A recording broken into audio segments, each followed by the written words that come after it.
minta alamat aing erek modaran aing. Boro-boro modaran aing sia teh orin. Modaran anak ucing aya pasalna, komo modaran aing. Emang aing teh cingunguk gitu anu bisa dijejak begitu saja. Modaran jelema emang sagampang eta. Omongan sia oge jadi pasal eta teh jadi pasal gede di siang nyahong mah. Komo modaran aing. Emang aing teh cicak-cicak di dinding gitu anu bisa dikepuk langsung modar. Ararane wae emang aing teh binatang sia teh. Sia nu jiga binatang nu kudu dipodaran mah. Ucapan sia bakal kena ka diri sia.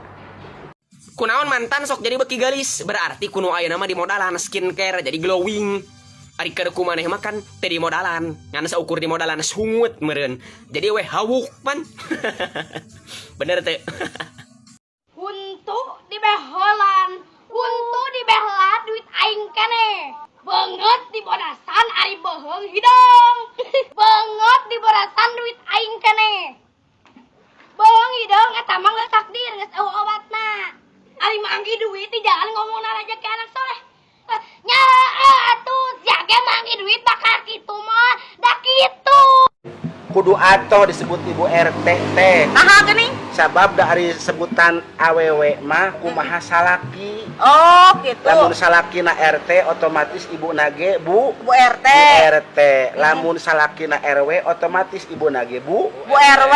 RW. Cenah salaki urang mah tukang urut berarti bu Urut. Titah balik, mina ngarep-ngarepe ti tadi titah neang si memei eta motor batur titah meuli oli monyet. Mana ulah maksa ya aing bapana maneh awas mun maksa maneh. Mana masuk ngancam segala tuh. Heh, si ulah ngirim-ngirim kos gitu, cekek lain sia, goblok. Sia ayeuna di mana ku aing teh mah sia monyet. Monyet, gandeng anjing, nyo setan tem, cabokan sugan sia ku aing.